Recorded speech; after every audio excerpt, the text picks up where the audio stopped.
Tu cantes tout? Salut au nom de Jésus. Je vais parler français pour que tout le monde comprenne. Je vais vous donner mon témoignage. Avant tout, j'aimerais m'excuser pour les paroles que je vais dire, parce qu'il y a des anciens, il y a ma mère qui est là, il y a ma tante, il y a mon oncle, il y a mon frère, mes oncles, et je voudrais m'excuser pour les paroles que je vais dire. Moi, dès l'âge de 15 ans, j'ai commencé à être dans le monde, à la paillade. J'habite à Montpellier, à voir mes cousins comment ils marchaient, mais je ne me faisais pas avec des garçons de 15-16 ans. Moi, j'avais 15-16 ans, je commençais à me faire avec mes cousins à moi qui ont 20-25 ans. Et très vite, j'ai vu comment ils marchaient. Et moi, cette vie, elle m'a plu. Parce que mon cœur, de suite, il a pris goût, non pas à la cigarette, non pas à autre chose, mais à l'argent. Et quand moi, je voyais mes cousins, comment ils marchaient, c'est des garçons qui, ça faisait plus de 5 ans, qui travaillaient de l'argent facile, et qu'ils avaient beaucoup d'argent, ils avaient gagné beaucoup d'argent à travers l'argent facile. Et moi, je marchais avec eux, moi, je me disais, ça, c'est des hommes qui sont respectés. Parce qu'ils ont de l'argent, ils ont des grosses voitures, ils sont toujours bien habillés, quand ils sortent, c'est toujours eux qui payent. Tout le monde qui les voyait leur faisait la bise quand ils disaient bonjour. Et moi, je me disais, ça, c'est des hommes qui sont respectés. Et dans la vie, pour être respecté, il faut avoir de l'argent. Et moi, je me disais ça. Alors, de suite, j'ai pris exemple à eux et j'ai commencé. Je leur ai demandé qu'ils m'apprennent un peu à gagner cet argent, comment ils vivaient. Et très vite, j'ai commencé à travailler dès l'âge de 16 ans, sans que ma mère, mes parents le savaient, personne ne le savait. En cachant tout le monde, j'ai commencé à travailler à travers de la drogue. Je me gagnais beaucoup d'argent à travers la drogue. Jusqu'à l'âge de... Ça a duré pendant 2-3 ans. Et cet argent, comme personne ne le savait, je ne savais pas comment la dépenser, seulement dans les voitures, dans les boîtes de nuit et dans la boisson. Parce que je ne fumais même pas une cigarette. Moi, c'était la boisson, les boîtes de nuit, les voitures, les sorties. Et tout cet argent, j'ai pris plaisir à cet argent. Mon cœur était dans l'argent. Moi, pour moi, c'était l'argent. C'est l'argent qui faisait le bonheur et la vie. Et le diable, c'est vrai qu'il m'accaparait par rapport à ça. Il me donnait beaucoup d'argent. Moi, je croyais que c'était Dieu qui m'aidait. Mais quand le diable vous donne quelque chose, automatiquement, il doit vous le reprendre d'une autre manière. Et à partir de 20 ans, quand j'ai eu 20 ans, à force de sortir dans les boîtes de nuit et boire cet alcool, il y a une drogue que Dieu la reprenne dans le nombre de Jésus. Amen.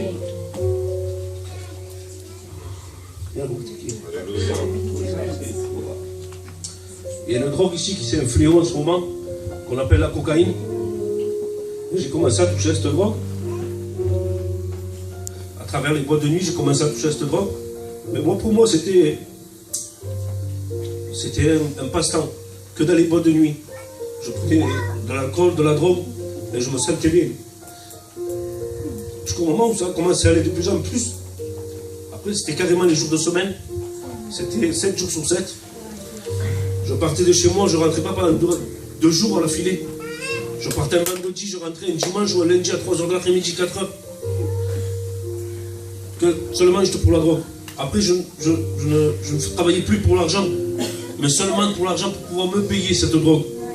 J'étais en ruine, j'avais plus un franc, je ne m'habillais plus, je m'achetais plus de voiture parce que dernièrement, je n'avais plus aucune voiture, alors que j'étais fanatique des voitures. J'étais habillé seulement parce que je gaspillais tout mon argent dans la drogue. J'étais endetté, je comprends.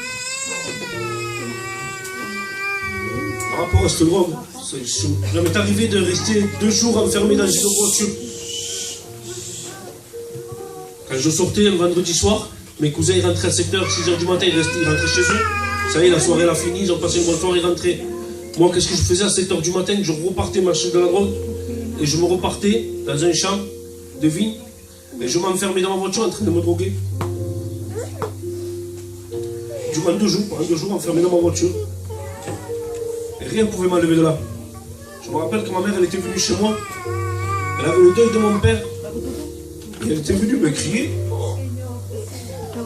Même pas ça m'a pu m'arrêter. J'arrivais pas à m'arrêter. Même pas la mort. Parce qu'en sortant d'une boîte de nuit un jour, j'étais drogué et bu à 22 ans et j'ai pris un platane à 160 à l'heure. J'ai pris un platane de plein fouet. Je devais rester invalide sur une chaise roulante. Je suis resté au coma déjà une semaine, entre la vie et la mort. Je me suis réveillé, merci Seigneur. Après, je suis resté allongé dans le lit quelques mois. Je devais rester sur un fauteuil roulant. Dieu n'a pas permis. Avant ça, il devait m'amputer. Le docteur disait qu'ils allaient m'amputer d'un pied. Dieu n'a pas permis non plus. Je suis arrivé à me relever, à marcher.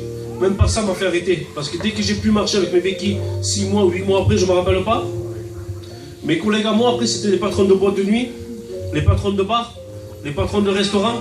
Ça, c'était mes collègues à moi. Tellement que j'étais monté un peu haut dans ce, on va dire, dans ce business-là. Je les appelais. Carrément, le patron de boîte de nuit venait me chercher en bas de chez moi. Parce que j'habitais pas la Payante, donc personne ne me voyait. Il n'y a que ma femme qui le voyait, ça. Le patron de la boîte de nuit venait me chercher en bas, je partais avec mes béquilles. J'arrivais à moitié à marcher. Je marchais à 50%, on va dire. Et je partais dans la boîte de nuit, continuer à me droguer et à boire. Donc même pas la mort, même pas mon accident m'a pu m'arrêter. Mes frères, ils ont pu tout faire. Ils m'ont frappé, ils m'ont tout fait. Ils m'ont jamais arrêté. Et un soir, j'étais en boîte de nuit. C'est ici à 7. J'étais dans une boîte de nuit. J'avais tout ce qu'un homme dans le monde peut désirer. La voiture, l'argent, la drogue, la boisson. J'avais tout dans cette boîte de nuit. C'était à l'âge de 30 ans. C'était l'année dernière, on va dire, il y a un an et demi. De l'âge de 15 ans que je connais les boîtes de nuit, je ne me suis jamais ennuyé dans une boîte de nuit. Jamais. Pourquoi? Parce que voilà. Et ce soir-là, j'étais dans cette boîte de nuit et je suis rentré, j'étais déjà angoissé. Avant de rentrer, j'étais angoissé. J'étais pas bien. Je ne pouvais pas boire. J'avais un verre dans les mains, je ne pouvais même pas le boire. J'avais cette drogue, je ne pouvais même pas la prendre. Je me sentais à part de tout le monde. Je voyais le monde en train de danser, en train de boire, en train de rigoler. Et je me sentais comme si j'étais englobé d'une bulle. Et moi, j'étais dehors de cette bulle et je les voyais bizarrement. Je me sentais vraiment pas bien. J'avais une boule d'angoisse qui était montée sur moi. J'avais envie de pleurer, j'avais envie de crier, j'avais envie de partir. Et il y avait 2 cousins avec moi. Et je leur ai dit, accompagnez-moi chez moi. Je ne suis pas bien. Eux, ils se moquaient de moi. Ils disaient, mais qu'est-ce que t'as? D'habitude, jamais tu rentres. Nous, on rentre à 7h du matin, toi, tu restes 2 jours de plus. Et là, tu veux rentrer à 1h ou 2h du matin. Oui, ramenez-moi chez moi. Ils se moquaient de moi. Jusqu'à 5-6h, ils se sont moqués de moi. À 5-6h, il a fallu que moi, je me dispute avec eux, que je me fâche avec eux pour pouvoir rentrer. À la fin, ils m'ont ramené, vers 5-6h, je suis rentré, j'ai réveillé ma compagne. J'ai dit, c'est pas normal. J'ai pas bu, je ne me suis pas drogué, je me sentais mal, je me sentais angoissé, je me disputais avec mes cousins pour qu'ils me ramènent. Enfin, elle s'est mise à rigoler. Je suis retourné au salon, je me suis mis à genoux, j'ai commencé à lire ma Bible. Amen. Et là, j'ai commencé à comprendre ce qui m'est arrivé. Là, j'ai commencé à comprendre que je n'étais plus un enfant de ce monde, que ce monde ne m'appartenait plus. Et là, quand j'ai vu que je commence à comprendre, je commence à prier. Et je lui ai dit, là, Seigneur, vraiment, c'est toi qui es en train de me visiter, qui veut m'enlever de ce monde. Permets que je ne souffre pas, que ce soit instantanément. Je ne veux plus fumer, je ne veux plus me droguer, je ne veux plus boire, je ne veux plus sortir. Mais dès maintenant, à partir de demain, je vais avoir une autre vie. Amen. Et j'ai dormi. Je vous dis la vérité, je dormais comme un bébé. Avant, je ne dormais pas, je passais mes nuits entières réveillées. Par rapport à ce drogue. J'ai dormi comme un bébé. Le lendemain, je me suis réveillé. La première chose que je pensais, c'est aller à la Réunion. Aller à la Réunion, à la Réunion. Et aujourd'hui, ça va faire plus d'1 an que je suis à la Réunion. Merci Seigneur. Amen. Dieu vous bénisse. Amen.